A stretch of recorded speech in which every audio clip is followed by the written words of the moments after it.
made it back this morning for day 2, so now I'm going to start, I think I'm going to go ahead and cut the side of this hill down a little bit and give me a better ramp where I can kind of run that roller down where the porch is going to go, and then over here, and then I'm going to try to leave some of this clean rock to kind of bed around the water line there. And then at some point I'll touch up my clean rock that's in the garage. I didn't quite get it slicked up yesterday before I ran out of daylight.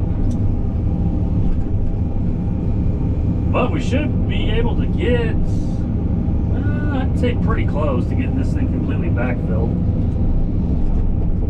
Maybe, I don't know. I'm going to probably lose a little time trying to track stuff around here to the front, but I need to eat up that pile in the back, because that was everything we took out, digging the footings for the garage and cleaning up that wall. And the way he was wanting to shape everything now, there's a good chunk of that pile, and then even the side of the hill is kind of move around. So I want to eat it up first before I try to go and, like I said, get the Hydrema and try to haul any more of that stuff. I may not even have to get the Hydrema. There may be enough material here.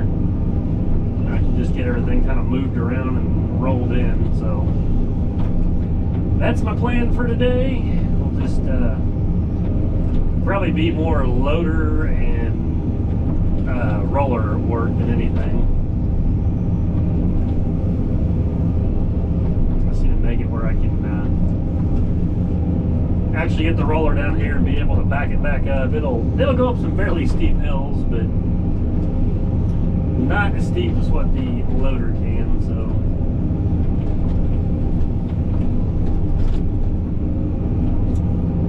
And we don't, they don't have me put any fabric or anything over the clean rock. There's enough of it there. I don't know, that's always a huge debate on YouTube, is fabric over the clean rock, but I just always base it off of, I've done a lot of like sewer tie-ins, and they always bed the sewer main and the risers and stuff in with clean rock, but there's no fabric. And some of them have been in there, 15, 20 years, and that dirt is still never silted in all the way down into that clean rock. So that's kind of one of the reasons, I guess, I don't really ever mess with it here. Is if I'm doing like a repair on like an existing house, then I'll usually backfill with clean rock almost to the top. And like the top foot, I'll leave it low and I'll put fabric over it and then put dirt on there just to help keep it separated and stuff in there, because I get it so close to the top with clean rock that I want to make sure it holds a little bit of that moisture in, if that makes any sense. But I mean, these we just don't worry about them here. You just dump your dirt material right over the top. That clean rock's like 3 feet thick right now, so that water will still soak down through this dirt and then find that clean rock. So yeah, like I said, we don't really put the fabric on it. And most people, when they backfill these, they don't even add the extra clean rock or anything. They just whatever the concrete guy puts in is what you get. So yeah, get my ramp shaped up, jump in the loader, do a little backfilling for a few hours.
picked up the Hydrema, obviously, so I got most of that big pile in the back moved, and there's still quite a bit in the front I need to fill in, so I should have just went and grabbed this morning, but I was wanting to run over here and fuel everything up, so I didn't have my fuel tank yesterday, that was in my pickup, so I did that, and I started using the loader and the excavator to move everything, but so now I went and got this so I can start hauling the rest of them over there. And I was actually going to film this clip for Del Primo has been asking what the Hydrema looks like inside with the tent, which it's kind of late in the day. It's like, I don't know, 3:45, so probably not the best time with all the woods to tell, especially driving straight into the sun. So maybe you can tell a little better when I go back the other way, Dale. So it's a little darker, but it's not really that bad looking out. It looks a lot darker when you're on the outside of the machine than when you're inside the cab looking out. But we'll get a few rounds done. I had to I stopped and got the Peterbilt inspected on the way back, so the tags will expire in 2 days at the end of the year, so trying to multitask with work and all the end of the year junk. So got that done, got the Hydrema moved over here, and we'll see how many loads of this fill we can get put in the front of the house. Got in there. We got plenty of room. So, like I said, I probably got halfway up that wall or better with what dirt I had piled up from the garage. This will be the fun part, trying to. My mirrors are dirty, and I'm looking right into the sun. So.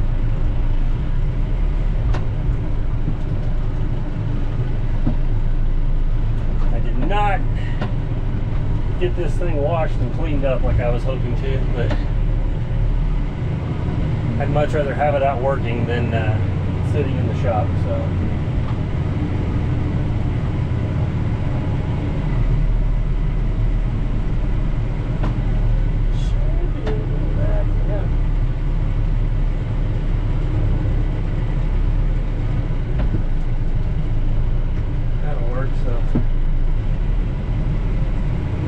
yeah, this ought to work pretty slick. Like I said, I should have probably just went and got this first thing this morning. And I could have just used a 2150 and loaded that pile. I just thought it was right on the other side of the garage, so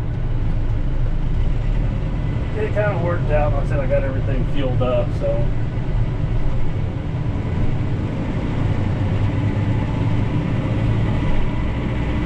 Part of it I needed in the way because I didn't know how much mud. I don't want to string a bunch of mud out on the road.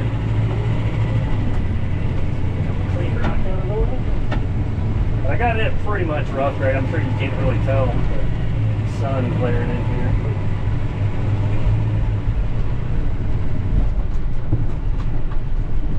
Yeah, this may give you a little bit better idea, Dale, how, like I said, it's not bad to look at it. It does start getting pretty dark in here when the sun starts going down, is the only problem, but it is extremely nice in the middle of the summertime, and it really helps keep the air conditioning and such in.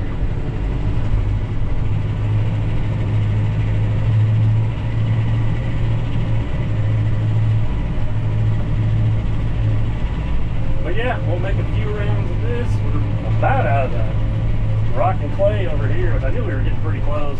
We should have plenty to get that front kind of backfill walked in. He wants to leave it 8 to 10 inches low, so you can put some topsoil and such on there too.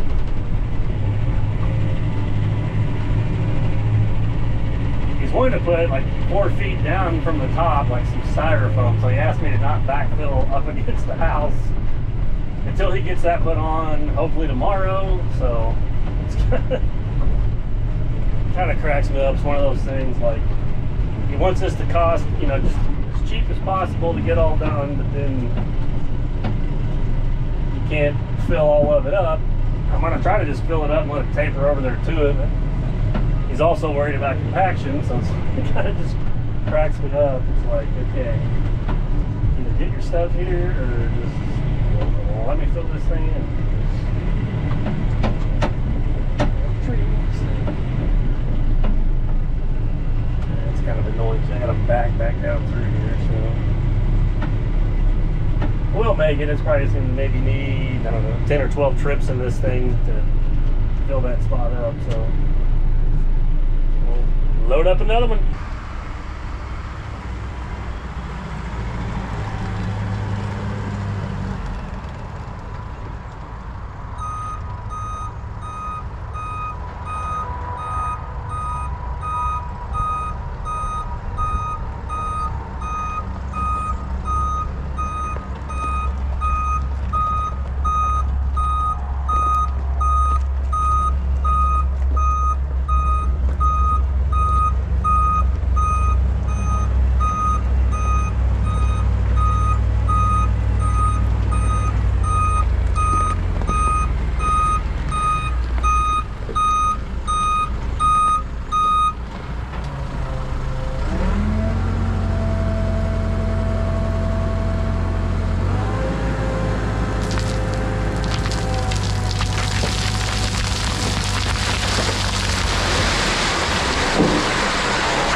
Back to hauling another round of rock over to the front of this house. So I moved, I think 6 loads in there last night, and then the homeowner showed up and wanted to put some styrofoam up against the walls like I'm on top 3 or 4 feet. So I helped him do that, and then by that time it was too dark. I kind of knocked the stuff down, and then I kind of knocked it down with the loader, then rolled it in the dark. So my filming just kind of stopped yesterday after dumping all this in there, but now we're just going to repeat the process and put another, I don't know, 6 or 8 loads in there. It's going to be pretty close to being up to the grade we need. I'm going to rake a little bit more off the front yard where there's some rocks and stuff to try to make a little more room for topsoil when he gets around to it. So I don't know, I should, unless he shows up and changes something else, have all this wrapped up today.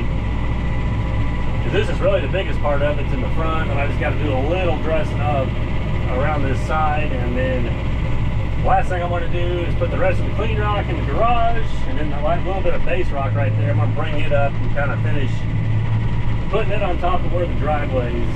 He told me I needed to move it over, kind of gave me some measurements to go off of, so I'm going to try to finish rocking some of that, so then they got a nice clean rock path up here to where they need to get to the garage and work on stuff. But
So yeah, we should be able to get it all knocked out today, and then if I got time, I'll start hauling machines out. If not, I may run over here tomorrow morning and get some of them moved.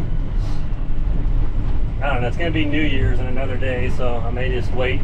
I was hoping to get it moved to the next job before then, but we'll just have to see how much time I got today, if I feel like moving some of them on Sunday or not. So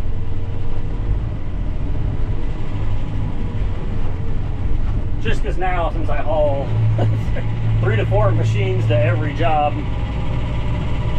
I'm back to making, you know, I can do 3 trips now with these 4 machines. Luckily I can put the roller and the loader on one shot, so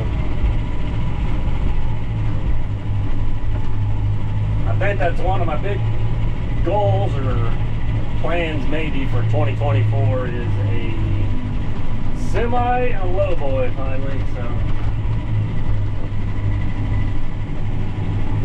I've always kind of wanted one because I want to build a really nice 379 long nose tractor. So this gives me a good excuse to have one for a lowboy. I can probably try to find me like a, I don't know, maybe like a 55-ton felling or a Talbot. There he is, I'm looking at it. Lowboy or whatever to get. So, because then I think I can haul. I'm not worried about the weight of all my machines because they're not as big as a lot of other guys is. So like, it's just the length of them. So like this Hydrema weighs, I don't know, it's like 15 or 18,000 pounds. The 2150 is 37,000. So I mean, I'd have plenty of weight-wise on a lowboy. I just need something that's a little longer than my 26-foot long deck trailer. So we'll load up another one.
Well, now I'm gonna jump around here and kind of rough grade or clean up the backyard real fast. So I had part of a pile of base rock dumped down here, so I used it and kind of touched up or widened up some of the driveway, but I guess they kind of dumped it on some of the spoils and part of a tree, so I'm just gonna smear some of it out. I think he's gonna put a little approach. I don't know if he's gonna put a garage door in his lawnmower or what the plan is right there exactly, but I'm just gonna kind of smear the base rock out around there and then just kind of roll these rocks around and rough this up a little bit. We're about out of daylight, but thought I could get this slicked up real quick, and then I'll probably have to put one more lift in the front, but I was gonna scrape on some of this for starters and try to get this done, and then I need to do a little more shaping on that side of that wall, and I may be able to come up with enough dirt just to throw along the front edge of the house. So I guess the concrete guys, which I'll probably have to come back and dig it out, but they are going to have a retaining wall kind of right there on that black line. I guess it comes straight out and then angles over or something, so need to get that one put in there pretty quick before we can finish backfilling on that. So I don't really know why they didn't run that wall any further. That's about as high as I can fill that in for finished ground. I need to leave at least 6 inches of the concrete showing, so there's not a whole lot of room for dirt right there. But yeah, just thought real quick I'll get this slicked up and have this part of it done while I'm down here moving this rock around, and then like I said, we'll just finish touching up some of that and clean the front up.